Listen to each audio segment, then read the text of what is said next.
Boundaries. Super sexy topic, I know. If you are constantly saying yes when you actually mean no, this video is for you.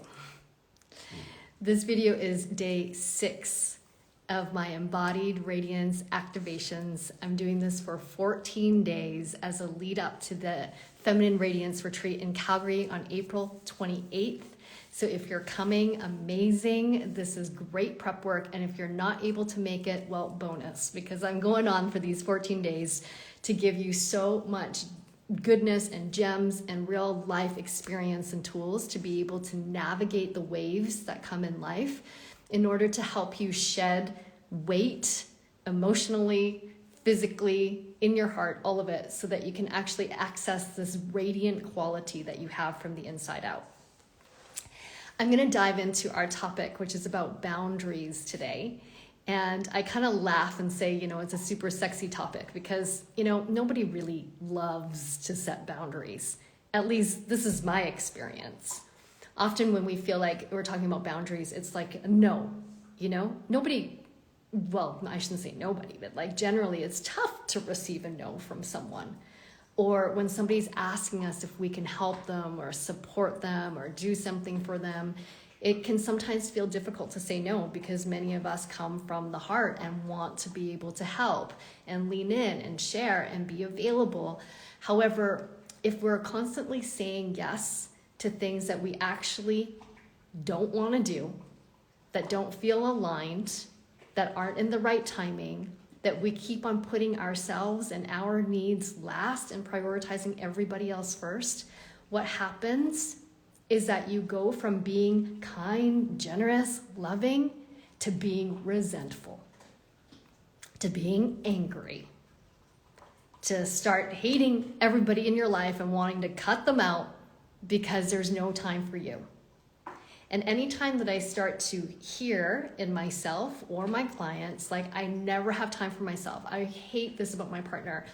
Whenever you hear the words always and never, that's often a sign that there is some level of resentment that is building. And it's so important to look at this head on because according to research of couples long-term, that's done by the Gottman Institute, which is incredible work, by the way, they say that once resentment is built and a loss of respect is there for you and your partner, it's really hard to come back from that. Not impossible, but really difficult. So what's the antidote is actually to learn how to set good, clear boundaries all along the way, because boundaries is how we start saying yes to ourselves rather than yes to everybody else. And when we start saying yes to ourselves more, we're more nourished, resourced, joyful. Everybody usually is a little bit lighter after they go to yoga, for example, or done meditation or had a dance. We're in a more resourced space to be able to then support others if that's what's needed. But supporting others from a place of resentful, like, God, they asked me to bake cookies again for my kids' school fundraiser, and I actually hate baking cookies.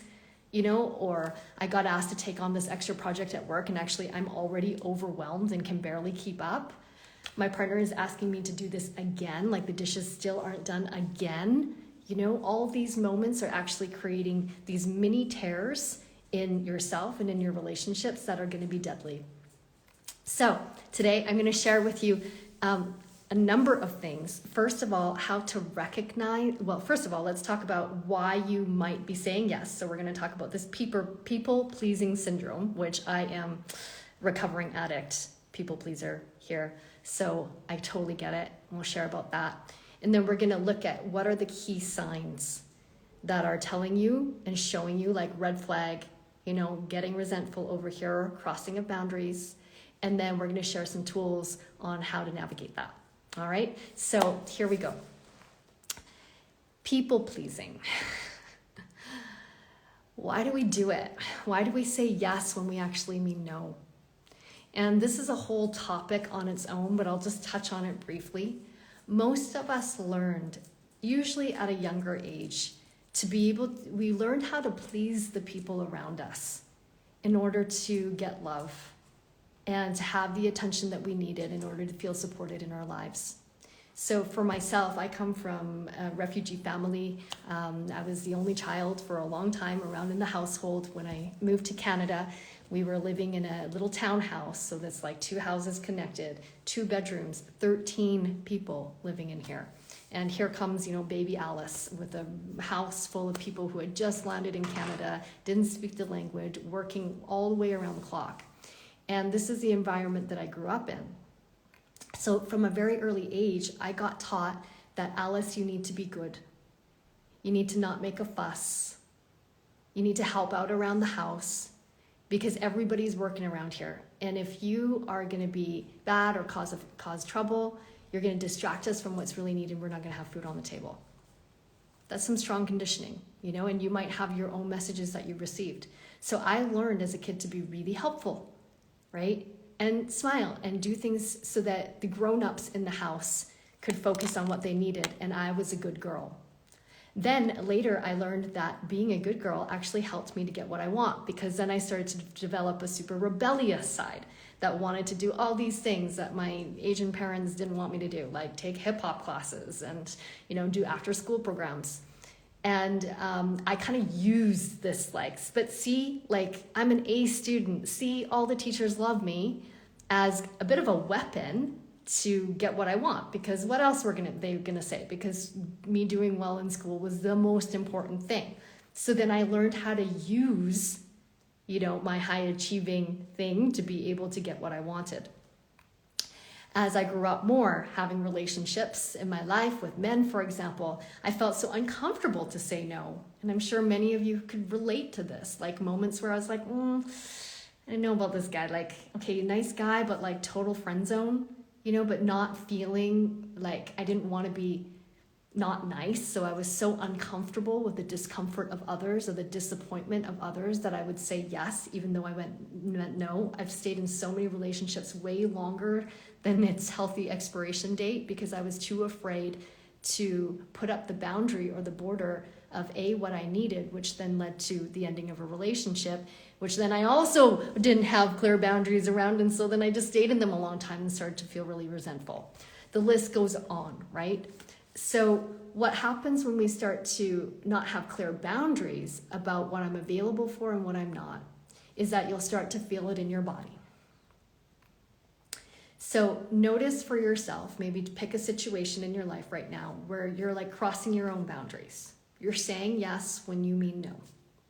It could be at work, it could be with your kids, be with your partner, it could be with a colleague, a family member, a neighbor. And notice when you are they're asking you to do something, or maybe they're telling you what they think about you, or telling you that you should be living your life a certain way. And you're like, no, actually, that doesn't feel good. And instead of stating that it doesn't feel good or what you need, you just, plaster a fake smile on your face. Usually your voice will get a little bit higher.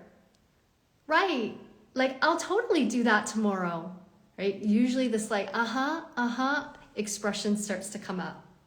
You might notice a contraction in your gut, you're saying something, but your gut's ooh, right? Because your solar plexus is your seat of power. It's the 3rd chakra. Identify for yourself signs that you notice when you are crossing your own boundaries. Or maybe you're on a date and somebody's wanting to get it on with you and you really not into it. What happens in your body? And then notice what happens if you keep overriding it. Usually we start to develop resentfulness, right? And we start to judge.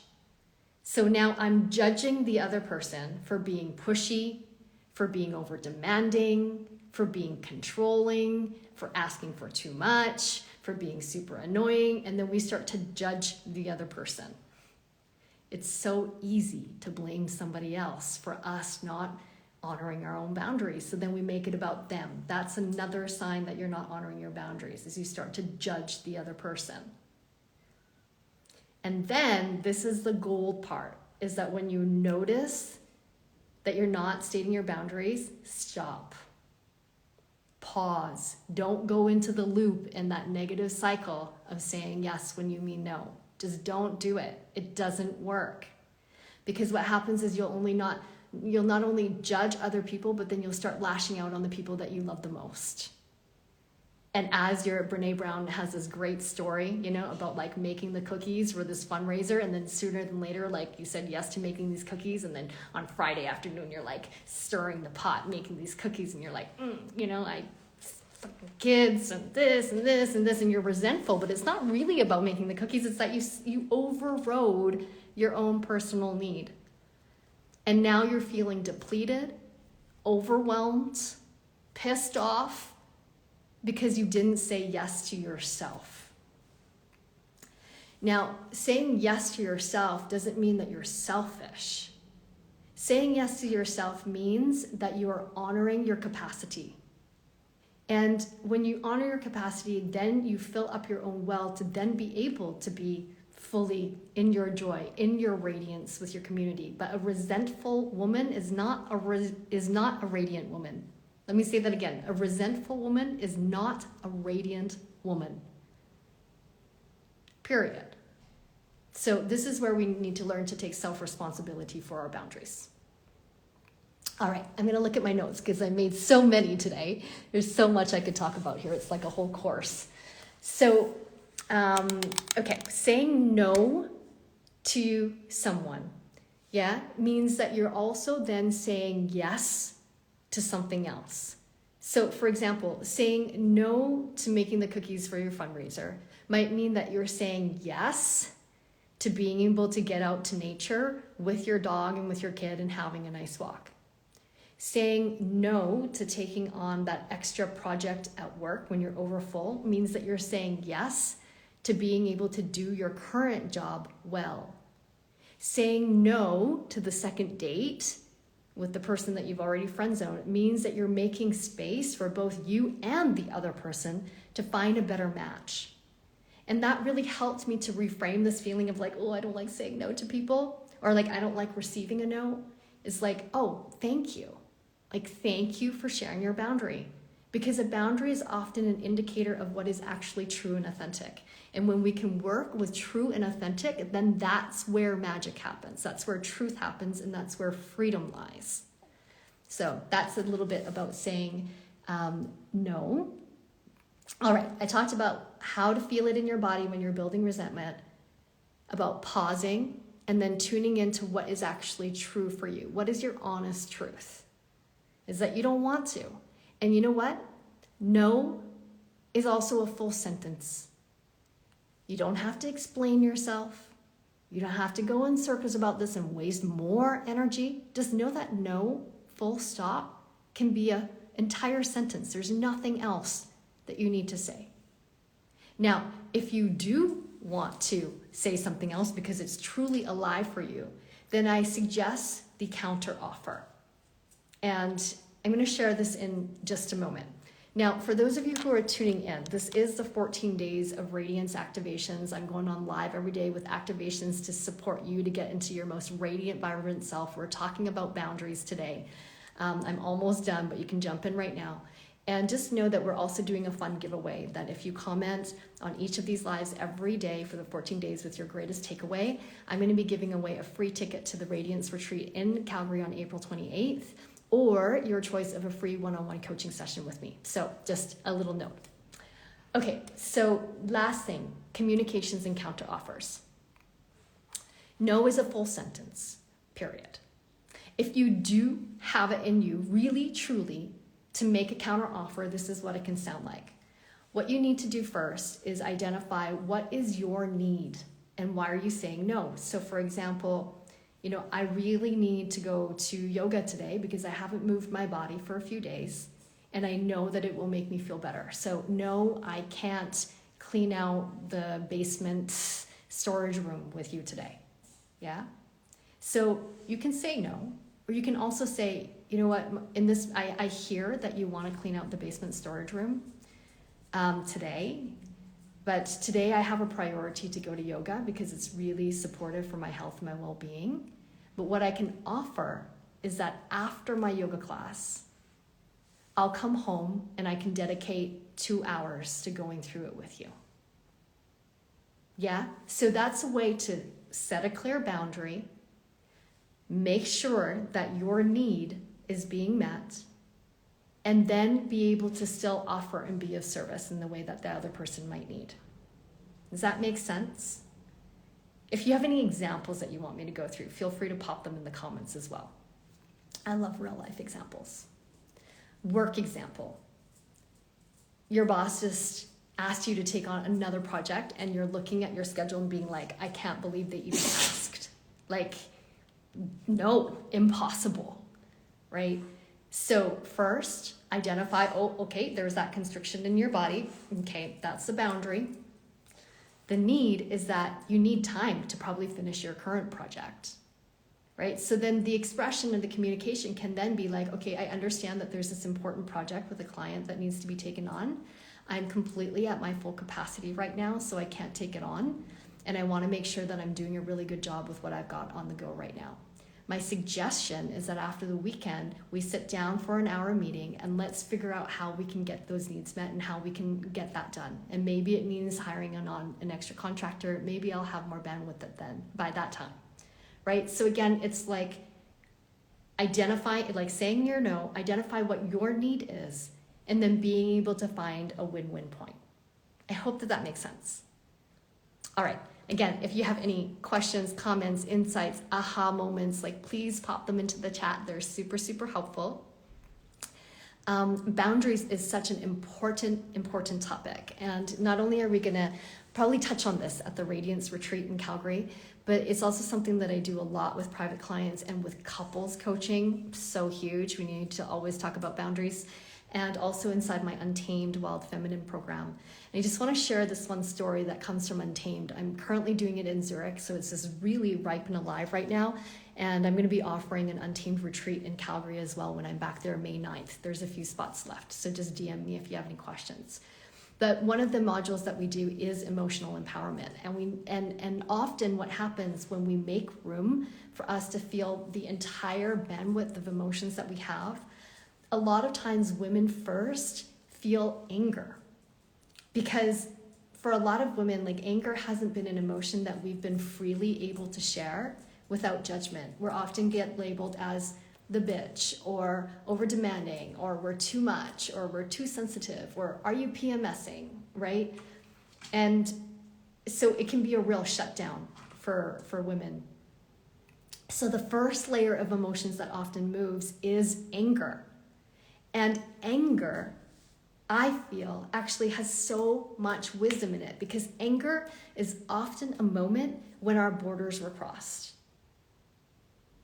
Either because somebody didn't honor our sacred no, or we didn't have the tools to really say it or really embody it and mean it, right? So anger is often another little flag to say oh, where's the boundary here? Where's the border? What am I meeting up against with somebody else, and often within myself? And after the untamed women express that first layer of anger, what often happens is this mirror turns around, which is the real deep development, it's personal development work, to say, oh, where was I not able to say no? And maybe it was a moment of time when you were young, and you just didn't know how, or somebody just really had more power over you and you didn't know how to stand for yourself yet, didn't have a voice. That's really real, and then that got imprinted into your system to never be able to say no, right? So this is why it's so important to recognize the signs in your body and in your emotional field that when borders are being crossed, this is actually a moment to learn and to grow. And I always see every trigger, there's gold. It means that there's something that's being rubbed up against, and then the mastery is to really learn how to alchemize it, how to turn anger into a deeper understanding of self. Because when we speak our truth and we allow other people to also have their boundaries and their truth, then where we meet, that is true, authentic relating. And I believe that's where all meaningful, loving relationships are to be had that have trust. And then that's where love can really be built. So there you go. The transmission on boundaries today. I hope that this was super helpful. Again, leave a comment, leave some questions in the chat. If you want to come to Radiance and you want the ticket link, just comment Radiance in the comment box. If you want to come to Untamed in Calgary or in Zurich, we've got amazing offerings. Comment Untamed, and I'm super happy to give you more scoop on that. Okay, and then tomorrow, if you want to tune in, what are we going to talk about? We are going to talk about why fake it till you make it doesn't work. So again, this is part of my 14 days of embodied radiance activations. I hope that you're loving it. I know I'm super loving it and just feeling super inspired. I've got so much to share, and it feels good to be on here with you each day. So thank you again so much. Thanks for tuning in, and wishing you a beautiful day. And remember, maybe you can take this as a little homework assignment as you go, actually. See if you can say no to something today. And then tell me about it in the comments. All right. Love you.